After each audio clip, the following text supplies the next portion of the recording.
A very good morning to all of you all. Today I'll be teaching you a new chapter in biology. It's called the circulatory system. So in this chapter, I'm going to cover these topics. Okay, in this particular video, we'll be covering the need of a circulatory system. Why we need a circulatory system in our human body. What is the circulatory system made up of? Which are the important fluids in our body? What is the human blood circulation? What are the functions of our circulatory system, and the structure of the human heart? So why do we need the circulatory system? We need a circulatory system because the oxygen is required for breathing, and this oxygen has to reach each and every cell of our body. Now carbon dioxide is formed during respiration. This carbon dioxide has to be thrown out of the body, so we need a circulatory system. Next, we need a circulatory system because all the nutrients that we obtain from the food that we eat have to be supplied to each and every cell of our body. So that also needs a circulatory system. So what constitutes now a circulatory system? Okay, a circulatory system is made up of the heart, okay, our heart, the blood vessels which circulate in throughout the body, helping in the transport of nutrients, oxygen and carbon dioxide. So you have the heart, you have the blood which is running, and you of course the blood vessels which are the arteries and the veins. Now, how is this transportation is carried out? It is carried out through the blood and the lymph, okay, which is produced in the lymph, which is transported by the lymphatic system. Okay, now the blood is transported to all the parts of the body through the pumping of the heart. We are going to learn in detail about this pumping system of the heart. Now, how is the lymph? Lymph is transported again through the lymph vessels which run alongside with the blood vessels. Now, what is the meaning of this lymph? Is the blood plasma that is oozed out, okay, of the capillaries. Okay, so it is essentially the blood plasma without the RBC. Okay, the lymph is having only the white blood cells. Okay, so they are also essential part of a functioning of the circulatory system. Now, which are the fluids in our body besides the blood and the lymph? Okay, so here you have the blood, of course, which is present in the arteries, in our veins, in our arteries, okay, and in, of course, in the capillaries. What are capillaries? Okay, the capillaries here, I have put it forward here. You can see this is the artery, this is the vein. Okay, so the way they meet, where the arteries and the vein meet, that part is known as the capillaries. Okay, so this network is the capillary. So now we come to the next fluid in our body, that is the tissue fluid. Now what is this tissue fluid? It is also known as the interstitial fluid. Okay, they are present in the spaces between individual cells of our body. There are spaces, and these spaces are filled with the interstitial fluid or the tissue fluid. And of course the lymph, what I told you about the lymph, they are contained within the lymph cells, okay, and they are present in the lymphatic organs only. Now we come to the human blood circulation. Okay, now what is this human blood circulation? How does it happen? Human blood circulation takes place in a closed manner. In a closed manner means what? It takes place only through the blood vessels. The heart is a pumping station. It pumps, okay, and it regulates the flow of blood. Where is this blood getting pumped to? To all the parts of the body. How is it getting pumped to? It is getting pumped through the blood vessels, okay, through the arteries. And how is the blood going back to the heart? Through the veins. So blood is received by the heart through the blood vessels called the veins. So back they're going to the heart through the veins. Such a type of circulatory system, okay, where the heart is pumping, sending the blood to the organs. Organs are sending blood back to the heart. This type of system is known as a closed system of circulation. Now, what is the meaning of open system? Open vascular system or the open circulatory system? Well, this system is found in the insects, okay, like the spider and the cockroach, etc. Here you can see these, there is no blood vessels, okay, as such, okay, it is an open system. So blood flows, okay, blood flows from the heart to the body tissues without any passing through any blood vessel. So it's known as an open system. Okay, so blood is flowing open through an open system. Now, what are the other functions of the circulatory system? Number one, of course, is the transportation of substances and removal of metabolic waste. Metabolic waste are the waste from the respiration, from the digestion. So, these waste also thrown out of our body. Maintaining the body temperature. Okay, our body temperature doesn't exceed. Okay, if you go to the hot deserts, our body temperature is still at around 35 degrees Celsius. Okay, why does it increase, not increase to 50 degrees Celsius? Why? Because of the blood is able to maintain the temperature of the body at a constant. Okay, then it also regulates various activities of our body. Okay, our activities of the body are also very important. Okay, all the metabolic activities are carried out with the help of the circulatory system. It is also used for transporting hormones. Okay, like you must have heard about the thyroid hormone, about the adrenaline hormone. All these hormones are very essential for the proper functioning of a body. Okay, if there's something wrong with the thyroid hormone, everything gets affected. Okay, your breathing gets affected, your systems can get affected. Okay, so that is about the hormones. Okay, so these hormones are also present in your blood, so that's how blood plays an important role in even the hormones. Okay, now we'll come to the actual study of the heart.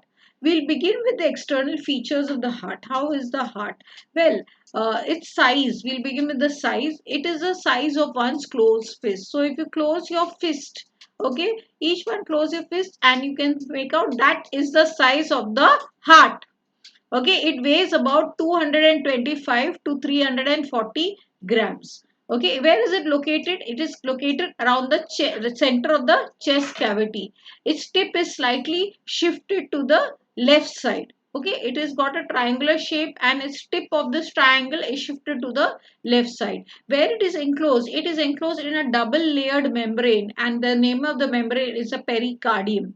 Okay, now there is space between two membranes. It is a double layered membrane. So between the two membranes, there is a space, and this space is filled with a fluid known as pericardial fluid. Now, what is the function of the pericardial fluid? You can be asked. It protects the heart from shocks, jerks, or mechanical stress.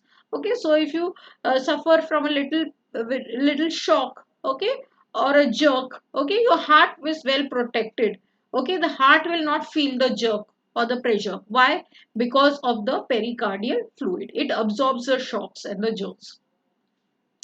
Now we begin by the internal structure, studying about the internal structure of the heart. See, the heart is like this. It's like a triangular shaped organ. Okay, so it is divided into the left side and the right side. Okay, this is the left side of the heart. This is the right side of the heart. Okay, now each chamber is further divided. Now they are separated. The left and the right side. The right side, the left side. The left and the right side are separated by this thick, okay, this thick wall known as a septum. Okay, so it is dividing these two parts in a vertical way. Okay, so now this parts are further divided again by horizontal sections. Okay, they are further divided into chambers horizontally. Now these upper chambers, that is this chamber here and this chamber here, they are known as the auricles. Okay, they are known as auricles. In some books you will also call, we also call it the atria. The lower chambers, they are known as the ventricles. Okay, these are the ventricles. So this will be your right atrium, okay, or the auricle. This is a left auricle. This is the right ventricle. This is the left ventricle. Okay, so the structure of the heart is divided to left and right. They are separated by a thick wall known as septum, or a membrane called as septum. They are further divided into two chambers horizontally on top and two chambers down. They are known as these two chambers on top are known as the auricles. They are also known as atria. The lower two chambers are also known as ventricles. Okay, so this is the right atrium, left atrium, right auricle, right ventricle, left ventricle. Okay, so the heart in total has how many chambers? It has got four chambers, two auricles and two ventricles. Now again we learn further about these auricles. What are these auricles? Auricles are the receiving chambers. Okay, they receive the blood. From where they receive the blood? Well, the right atrium or the right auricle is receiving the blood from various parts of your body. It can be from top, it can be from down. Like from top, it is entering through the superior vena cava, and from down it is entering to the inferior vena cava. So from all the top parts, like from your brain, okay, from your neck, okay, from all these parts that are on the upper level, upper to your heart, okay, up to the shoulders, all this blood is brought from the superior vena cava to the right atrium.